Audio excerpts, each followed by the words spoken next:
Let's talk about something that too many people bury in silence: the pain of being hurt, and then treated like it never happened. You've probably felt it. The ache. The disbelief.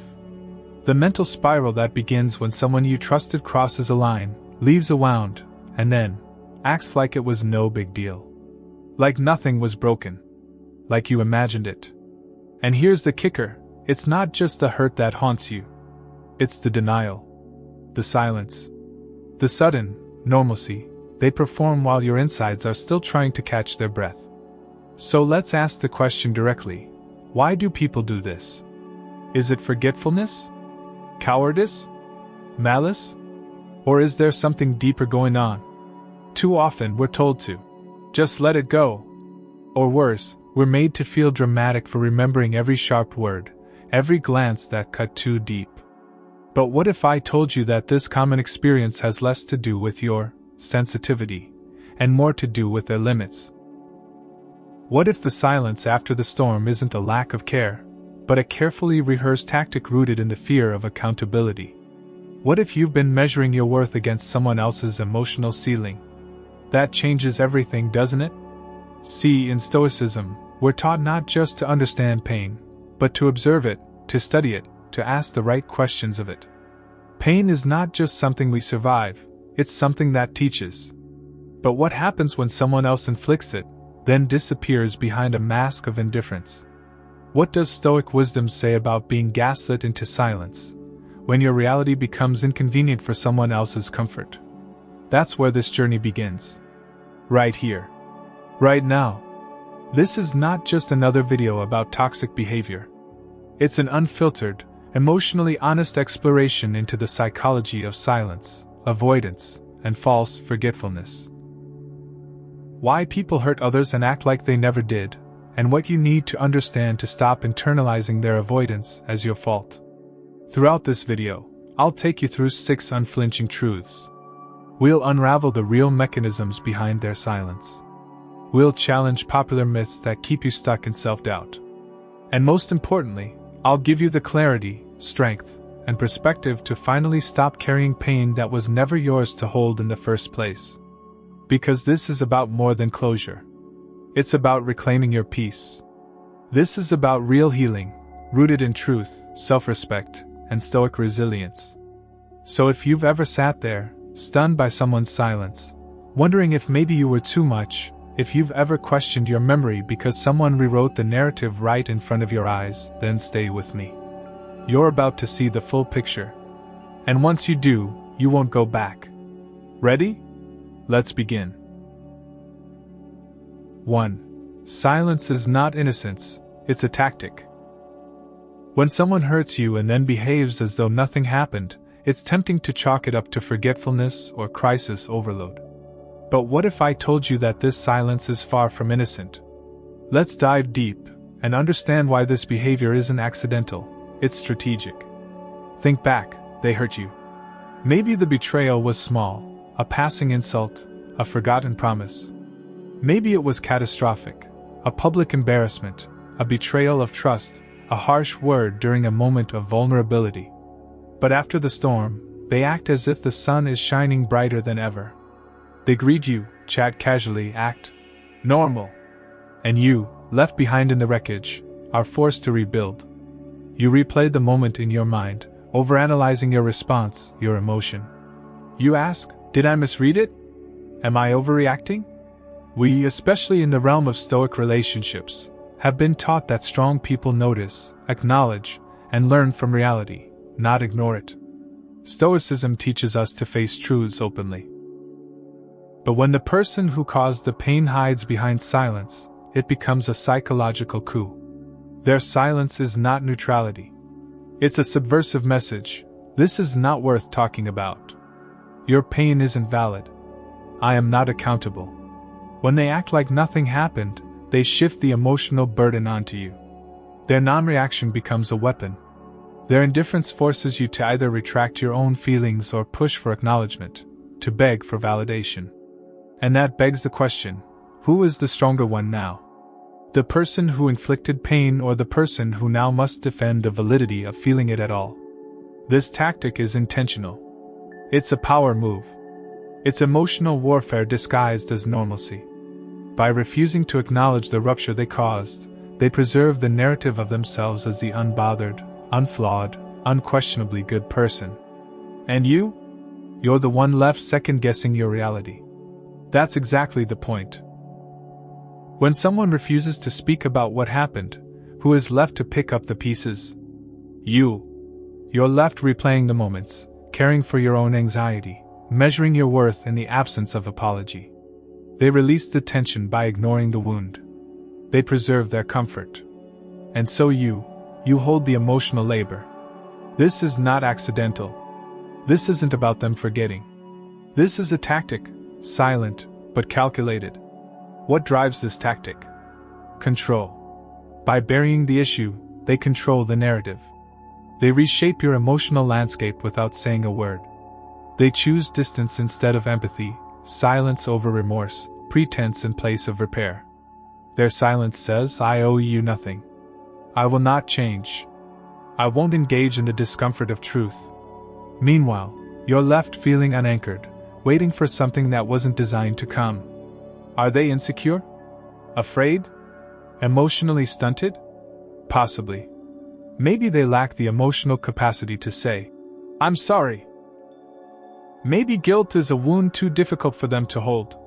But what we've ignored in the past is that their silence isn't radial innocence. It's self-preservation through emotional evasion. It's a choice, deliberately made, to protect their identity rather than prioritize healing. The question you should ask yourself isn't, are my feelings valid? It's, what anchors am I giving them in exchange for their silence? Because in the space of silence, they gain autonomy over your emotional reality. They can reshape it, reinterpret it, escape its consequences entirely, while you are trapped in the cycle of internal debate and mental exhaustion. Think about this. In Stoicism, the focus is on inner strength and virtuous response to external events. We're taught to wrestle with our own reactions, not impose them on others. But when someone intentionally ignores the rupture, in a relationship, in trust, they are bleeding you emotionally. And you're the one left trying to apply Stoic discipline to compliance. You're the one questioning your worth. That's what happens when you treat silence as surrender. We often mistake this behavior for benign avoidance, something people do after a bad storm. We say, I'll wait. They'll come around. But prolonged silence after harm isn't someone processing. It's someone hoping the storm fades without leaving traces. It's emotional absence packaged as calm. And as long as that silence persists, they hold all the power. You replay, rationalize, shrink your expectations to fit within their silence. They didn't just preserve themselves, they trapped you. And that isn't oversight. That is strategy. So what do? Recognize it. Reinforce your boundary. Silence isn't neutral, it communicates. And your response must reflect that truth. In Stoicism, we recognize injustice. We don't let silence gaslight us. We don't dissolve into confusion. We see clearly. Their silence defers accountability, it avoids responsibility, and it denies your pain. By seeing it clearly, you regain your agency. Ask yourself, if they truly were sorry, why would they need to pretend? If the truth were enough, why replace it with silence? Silence isn't harmless. It tells you something essential about their character. They won't face what matters. And you can't build resilience on a foundation that shifts under your feet. Their silence won't support you. What if silence is not the end, but your prompt to reset? What if their inability to engage is your invitation to step forward and say, I won't shrink. I won't wait. Your healing doesn't depend on their words. Your peace doesn't need their permission. In fact, refusing to wait for silence means you step into your own maturity. That's Stoic relationships in action, acknowledging harm, honoring your boundary, and choosing your path, irrespective of their absence. Let me ask this, where does your peace come from? Is it rooted in their acknowledgement, or your ability to act with clarity when they cannot? Because when you center yourself on someone else's condition, you give them a leash on your emotional rhythm. But when you center yourself on your integrity, their silence becomes irrelevant. So here's the pivotal shift. Stop chasing acknowledgement that was never meant to come. Recognize that silence is their defense mechanism, not your measure of value. Learn to step out of their emotional default. Recognize that missing apology is their reflection, not yours. And finally, cultivate your own internal response. Calm, decisive, grounded in the Stoic principle that you can only control your response, not their denial.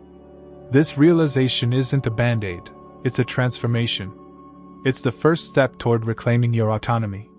Because as long as you're tethered to someone else's silence, you're deferring your growth. And every minute spent waiting for words you won't hear is a minute stolen from your peace. So let their silence teach you something powerful. Your strength doesn't require their permission. 2. Accountability feels like a threat to their identity.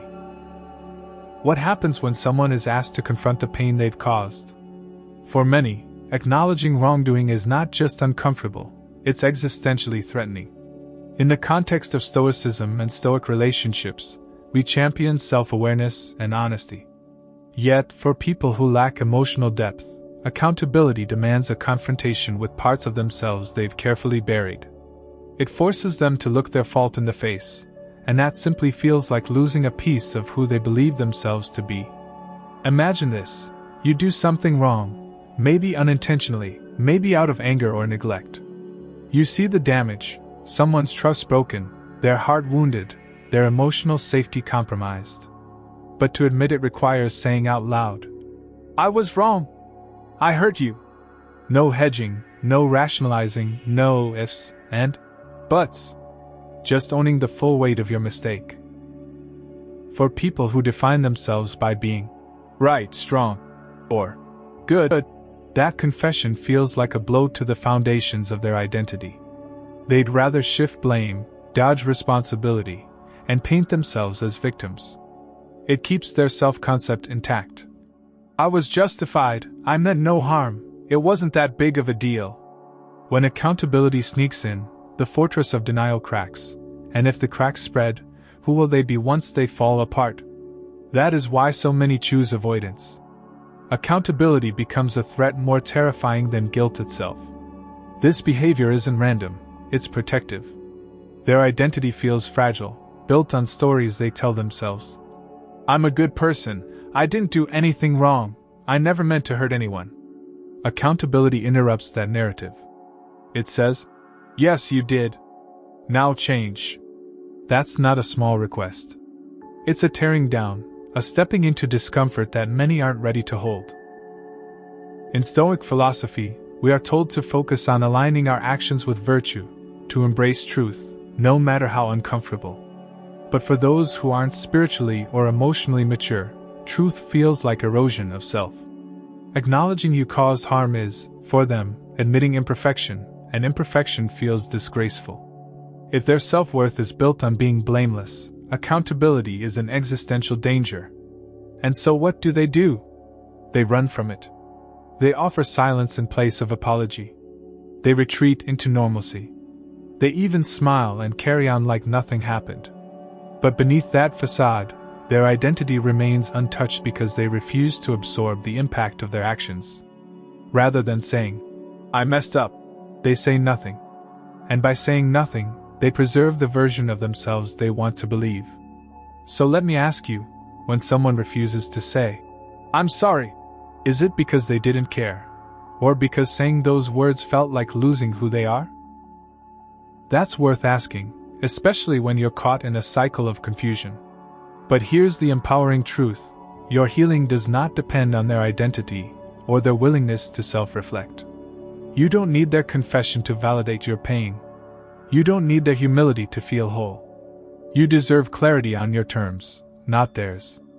And when you realize that, you stop giving them that power to define your self-worth through their illusions of guilt. This is where Stoicism becomes transformative. By internalizing that your value is not tethered to someone else's acknowledgement. By embracing virtue within yourself, you no longer yield your peace to someone unwilling to face the storm of accountability. By anchoring yourself in truth, your tranquility becomes independent of their emotional limits. You become the one who can say, I know my worth. I know the truth. I can move forward.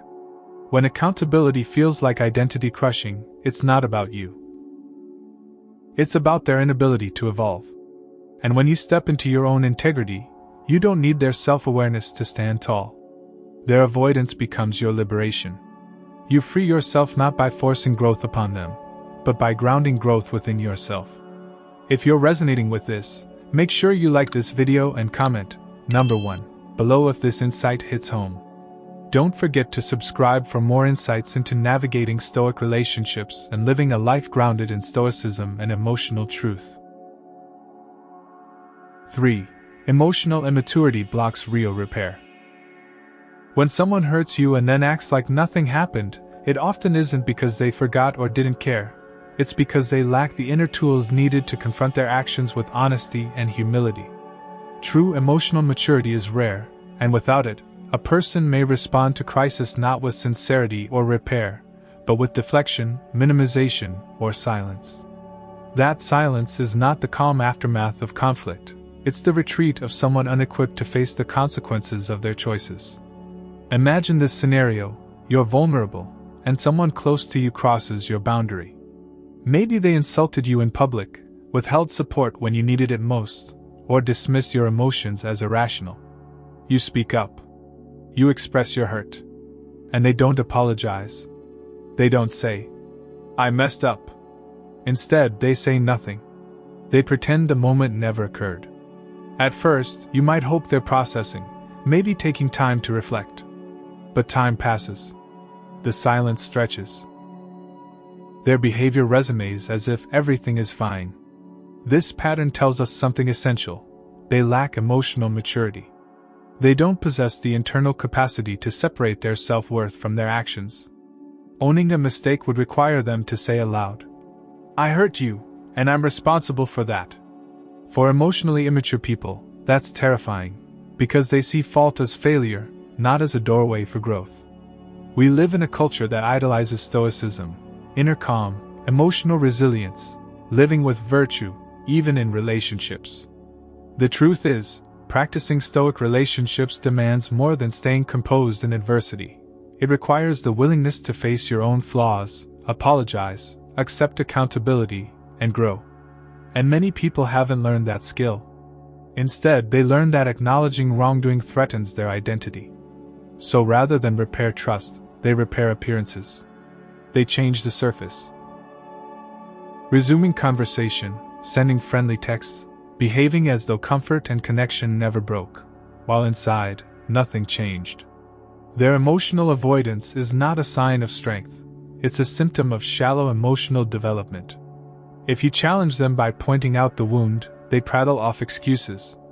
"You misunderstood me, you're too sensitive, I had a bad day." Anytime ownership is invited, they retreat into self-protection.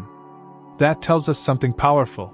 For them, emotional turmoil isn't a signal to empathize, it's a signal to evade. And avoidance always leads to decay, not healing. Think about how this lack of maturity shows up in everyday life. Maybe they deflect by mocking your response. "You're overreacting." Or they rationalize. "I didn't mean it that way." Or worse, they gaslight. "You're remembering wrong." When someone tries gaslighting instead of apology, that's a sign of their fear more than their guilt. They're afraid to admit they broke your trust, so they must convince you it didn't happen at all. That's the opposite of Stoicism. Stoic wisdom teaches us that when we harm others, we must act with virtue and humility. We must offer genuine apology and take steps to give trust back. We must reconcile our actions with our conscience, and if trust is broken, we labor to rebuild it. That's how Stoicism functions in real life, not by ignoring wrongs but by repairing them. When someone lacks these skills, you are left suspended in uncertainty. You replay the moment. You carry the weight of their silence. Your mind runs emotional marathons. Maybe I misunderstood, maybe I overreacted, maybe I'm imagining things. That second guessing is by design. It emerges when someone withholds emotional engagement, knowing that confusion serves their interests. They preserve their comfort by leaving you to do the emotional labor of reconciliation yourself. Here's the cruel paradox. They hurt you, but they force you to relearn the hurt by questioning yourself. They leave you feeling guilty for expressing your hurt. And when you finally give up, they congratulate themselves for keeping the peace, never owning that they broke it. When emotional immaturity dominates, there is no authentic repair.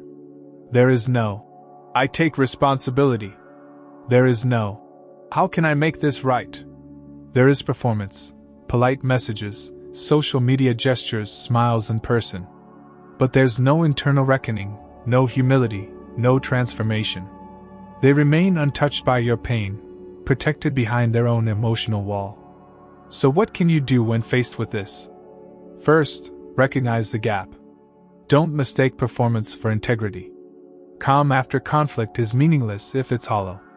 Ask yourself, does this person ever genuinely bear the weight of their actions?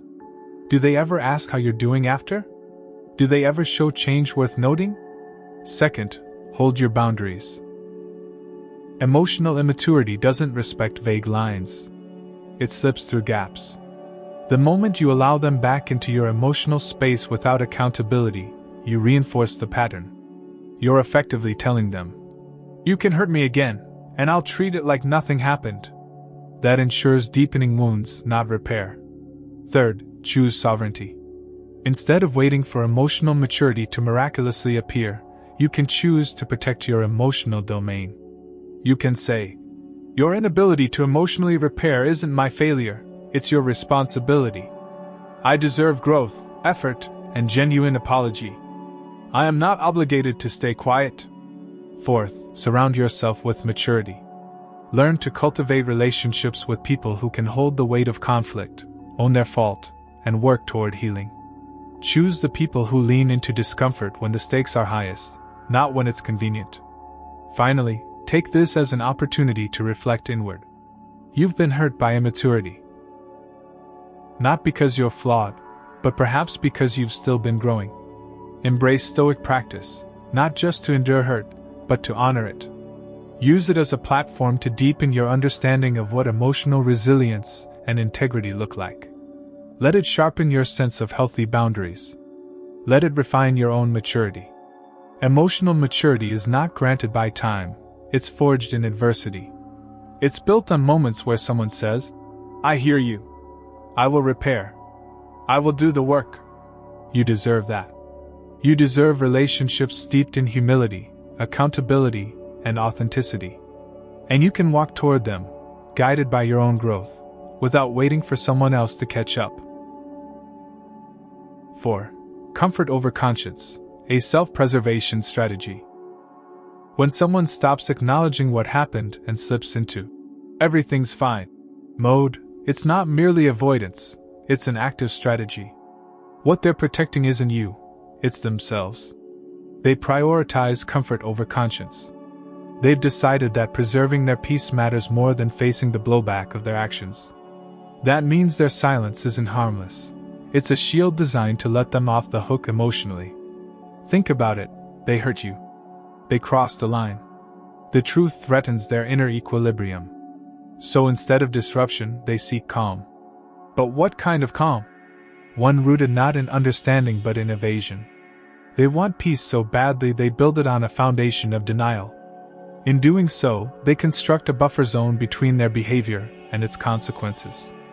That buffer is your silence, because you're afraid to disturb their comfort too. Here's the gritty reality. Comfort and conscience rarely coexist when harm is involved. Conscience demands reckoning. Comfort demands ignoring. And if comfort always wins, it's because they've become masters at prioritizing it. Their goal is emotional ease, not repair. They don't want to feel guilt, nor do they want you to ask for accountability. They've learned that discomfort is dangerous, so they avoid it any way they can, even if it means erasing the emotional fallout. Does this sound familiar? Have you ever been in a relationship where any effort to revisit a painful incident is met with irritated dismissal? Have you ever suggested dialogue only to be told you're too sensitive or that nothing happened? You weren't imagining it. That's emotional self-preservation in action. It's a survival mechanism of the ego, not a sign of maturity. And here's why we must call this out. In Stoicism, We teach that virtue and peace are built through friction, not evasion. Real tranquility is born when we face the truth, even when it's uncomfortable. But what happens when another person refuses to stand in that friction with you? They rob you of growth and support. They turn conflict into conquest, for their own emotional comfort. It's not collaboration, it's silence by design. Comfort becomes their top priority. Guilt becomes a threat. They'll do anything to preserve their inner equilibrium. That means gaslighting, deflection, changing the subject, or even acting like the hurt never existed. Silence becomes their safest position. And when comfort is all that matters, empathy and accountability crumble. They've traded soulful integrity for emotional insulation.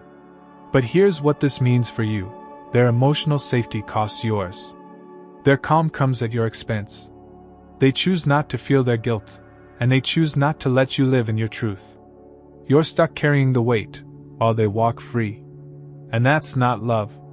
That's a choice to preserve one's soul at the expense of another. Now, let's shift perspective. What if their strategy gives you clarity? What if their comfort-centered approach serves as a glaring signal that they aren't meeting your emotional needs? What if that void, created by their unwillingness to sit with discomfort, is where you plant your own roots of self-respect? Stoic wisdom teaches us to control what we can, our response. Their choices are beyond your control, but your response isn't. You can decide to no longer allow emotional comfort to be built on your emotional sacrifice. You can step from their silence into your sovereignty. You can demand that your pain be addressed, or walk away with dignity. You can choose growth over patience when the other refuses to grow. Let me ask you, do you want to build your inner peace on the foundation they refuse to hold? Or do you want to build it on your own clarity, integrity, and respect? Because when you realize that their comfort is a tool, and not a trait, you empower yourself to shift. Here's the key. They aren't obligated to change. But you are obligated to yourself. You deserve relationships rooted in conscience, not convenience.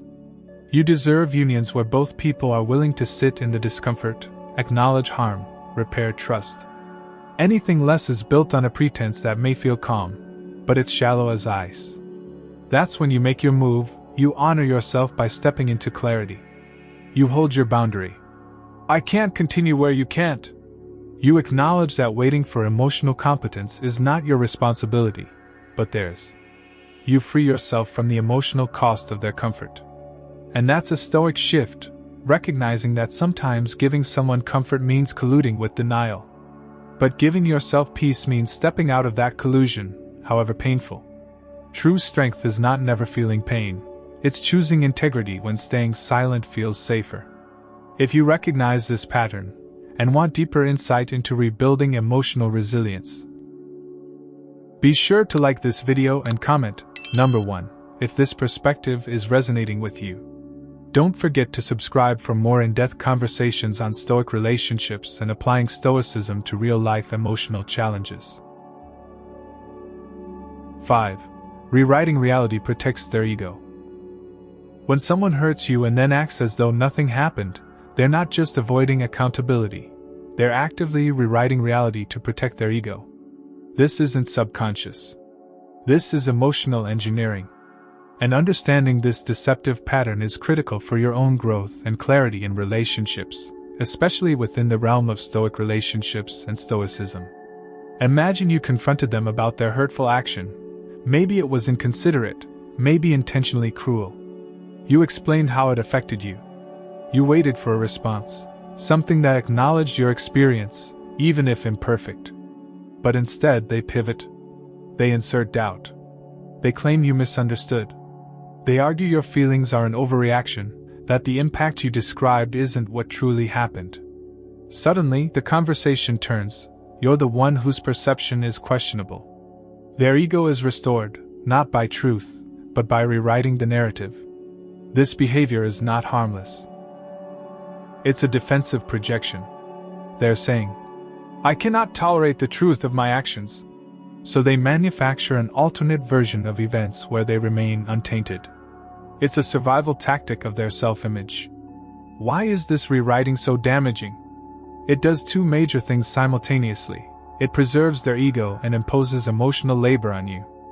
First, by recasting the event, they avoid any discomfort of guilt. Their ego stays intact, unblemished and undisturbed. Second, by making you question your reality, they force you into a defensive position. You must spend time and energy proving what happened rather than healing. That confusion is not a mistake. It's by design. Let's bring Stoic philosophy into this. Stoics teach internal vigilance. We observe our own actions and align them with virtue. But when someone's external version of truth morphs to serve their ego, your internal clarity becomes a casualty. Their rewriting collides with your inner understanding, leaving you caught between your perception and their constructed narrative. This dynamic becomes a silent war for truth. They're not only refusing repair, they're corrupting the foundation of trust. You can no longer trust what happened, because they tell you it didn't. They silence your experience not openly through words, but through subtle redirection, slippage of facts, or emotional minimization. And each time they do, your confusion helps them win control. This is gaslighting in slow motion, not necessarily abusive, but enough to leave you off balance. Stoicism prepares us for challenge, but not for distortion of reality by someone else. Your first responsibility is to your own mind, your clarity, your discipline, your truth. You cannot allow others to rewrite your narrative unchecked. If you do, you're letting them rewrite your history, your emotions, your worth. So, what is the remedy? It begins with anchoring in your truth. Write it down. Record the moment. Talk it through with someone you trust.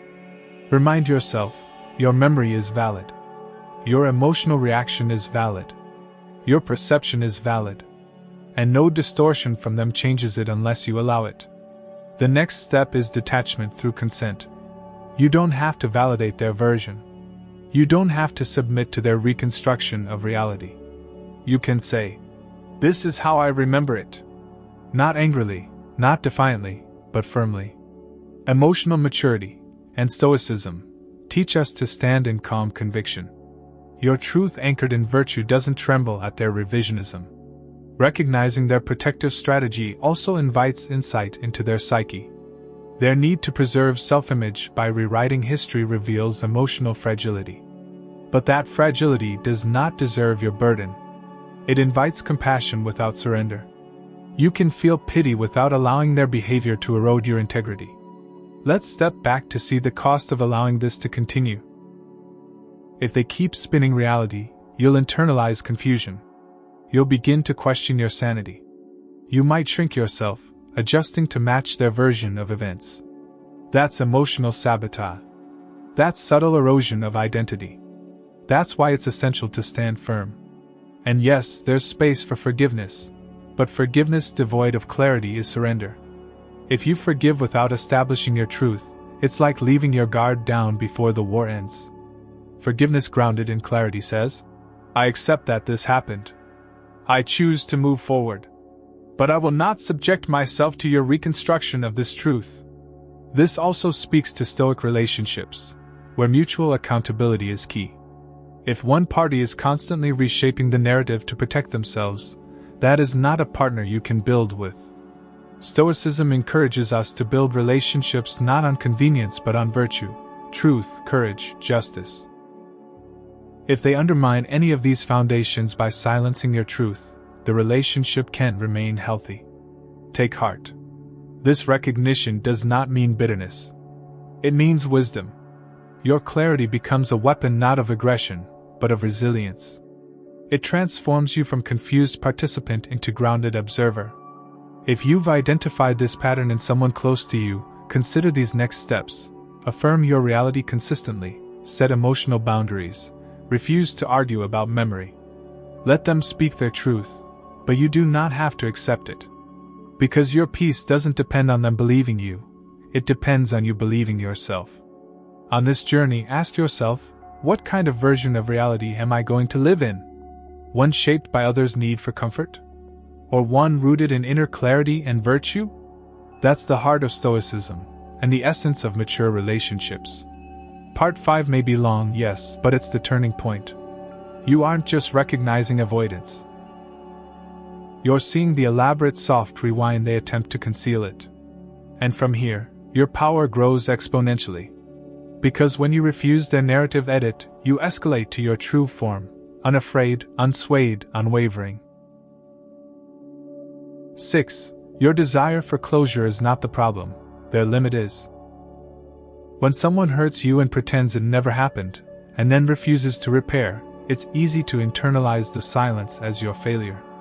You think, maybe I was too emotional. Maybe I asked too much. Maybe I should just let this go. But here's the truth that sits at the heart of Stoicism and Stoic relationships. The issue isn't your desire for clarity or closure, it's their emotional capacity. And understanding that distinction is the key to your own liberation and resilience. Think back to a time you held space for vulnerability. You shared how you were hurt. You wanted so badly to reconnect, to rebuild trust, to feel safe again. You asked for what felt fair, acknowledgement, an apology, an effort to change. But instead of meeting you there, they pulled away. They offered silence where words were needed. And you, left in limbo, begin to internalize their absence as your own inadequacy. You begin to believe the lie. I shouldn't have had those expectations. I should have been more forgiving. I caused this tension. But that's just the trap. And Stoicism offers a way out. See, in Stoicism, we distinguish between what's within our control and what isn't. Your desire for emotional resolution, clarity, fairness, empathy, is within your control, grounded in virtue, reason, and the dignity of self-respect. Their willingness or ability to meet that need? That's outside your control. When you conflate the two, feeling your emotional well-being depends on their response. You surrender your strength to someone else's limitations. And that, my friends, is why your desire for closure is not your problem. Their emotional ceiling is. Some people simply haven't internalized the moral muscle to face conflict and repair. Their emotional muscles atrophy in silence, not exercised by honesty. They hit a limit, a boundary they can't cross. And often, they don't even see that boundary. They only experience the discomfort of crossing it. So they avoid it entirely. But their limit doesn't need to be yours. Stoicism teaches us to live in alignment with virtue and truth. Asking for accountability, compassion, and respect isn't dramatic or excessive, it's normal. It's reasonable. It's human. And when you request it, you're not demanding the impossible. You're demanding the essential to a trustworthy relationship. When they cannot, or will not, meet that need, they reveal something vital about their emotional range and their capacity for relationship. You might feel compelled to soften your stance. Maybe if you ramble more, explain more, remind them more, they'll finally get it. But that's just reinforcing the pattern. You're adapting to their limits instead of inviting them to stretch. In doing so, you're saying, I need this from you, but I'll tolerate less than that. And before long, you stop saying it at all, because they never stretch. And that's exactly the point where Stoic empowerment begins. You see the boundary, you feel the truth, and you no longer shape your boundaries to fit their emotional evasion. You stop fitting into their limitations and start reclaiming space for your own integrity. Now think, how different would this feel if you dropped expectations that were never going to be met, all the while affirming what you deserved? How different would it feel to say, I asked for this because I matter. You couldn't give it, and that's your limit, not mine. Because at that moment you step out of blame and into clarity. You step out of drama and into sovereignty. It's not cold, it's courageous. You're not punishing them, you're preserving yourself. You're not shaming, they've already done that. You're aligning with your values, honesty, respect, accountability. And that alignment becomes your healing, your closure, your direction forward.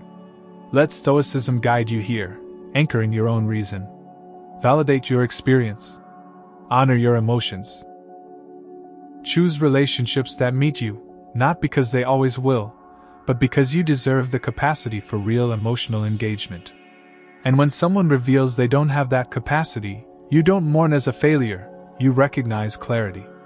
You choose differently. You hold space for those who can.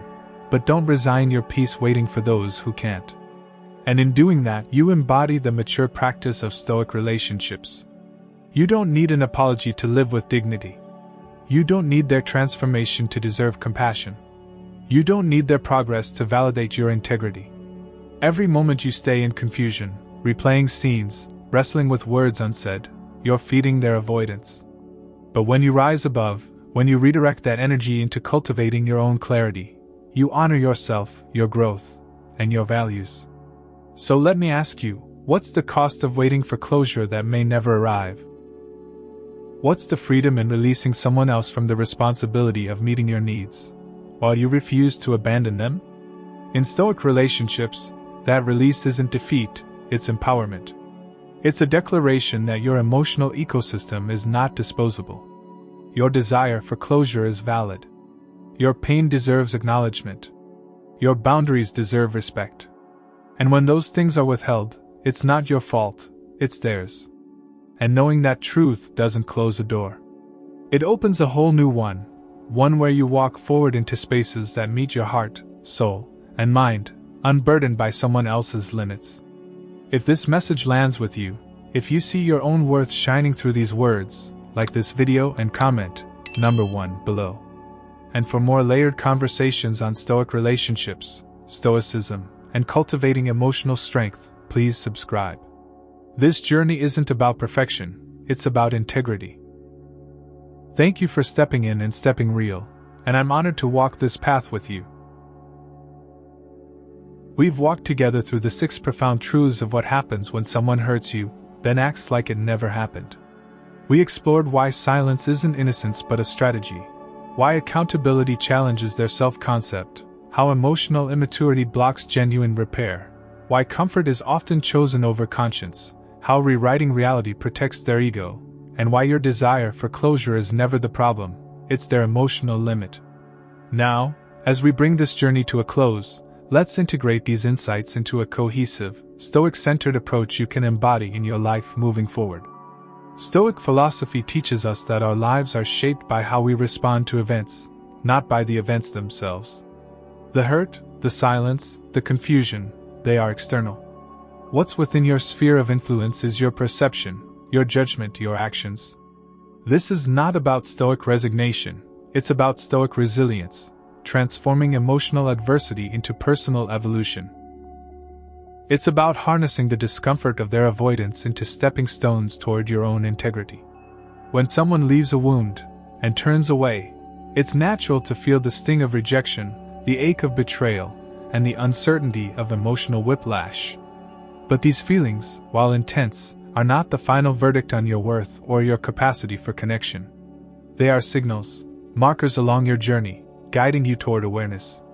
What Stoicism teaches us is that suffering is not just inevitable, it's informative.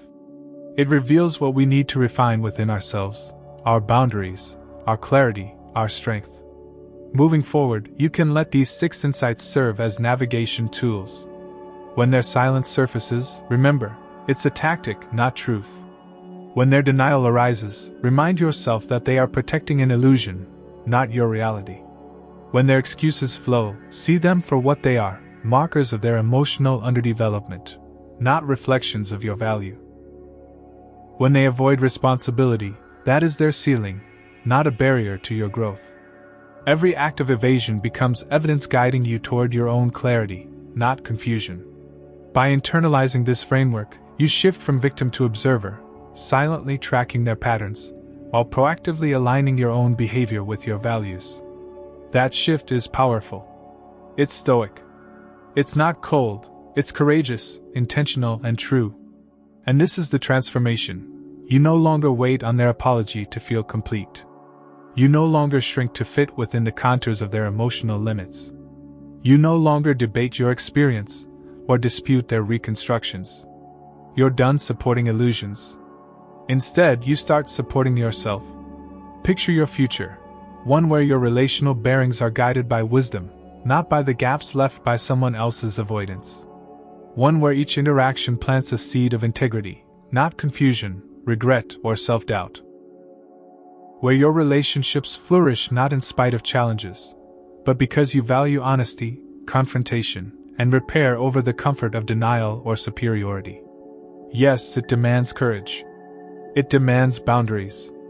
It demands consistency. But ask yourself, what's more courageous? Holding someone accountable for their avoidance? Or allowing their silence to overwrite your voice? What's more courageous? Abandoning hope because they can't meet you? Or sustaining your intention that you deserve better, regardless of their failure to provide it? Your growth isn't a function of their change, it's a testament to your clarity. When you refuse to negotiate with emotional absence, you declare that your internal world matters. You declare that moral and emotional reciprocity isn't optional, it's essential. And if someone isn't willing to meet that, you direct your energy elsewhere, to relationships that honor truth, growth, and mutual accountability. That's not vengeance. That's not vindication. It's discernment. It's selection. It's wisdom. It's stoicism in practice. Real strength often means walking away, so that you can stand stronger somewhere else. So let every moment upon this realization be a step toward your sovereignty. Let your next relationship be richer because you know its value. Let your heart rest deeper because you guard it with knowledge, not fear. Let your boundaries speak in clarity, not chaos.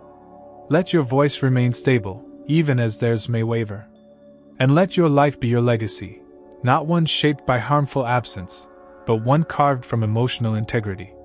In closing, remember this: hurt is not betrayal, but silence never spoken is betrayal. When it happens, you are not to blame, but you are the one tasked with response. This is your purpose, not in what they failed to do, but in how you choose to respond. In doing so, you disrupt the narrative of evasion. You model accountability. You rediscover your dignity. And most importantly, you continue to build a life aligned with stoicism, rooted in truth, virtue, and unshakable self-respect. Carry this wisdom forward. Let it guide your boundaries. Let it solidify your voice. Let it light your path toward relationships grounded in accountability and growth. Because the world needs people who not only speak truth, but live it. Thank you for sharing this exploration. May your peace be informed by clarity, your steps steady under principle, and your journey forward marked not by their silence, but by your strength.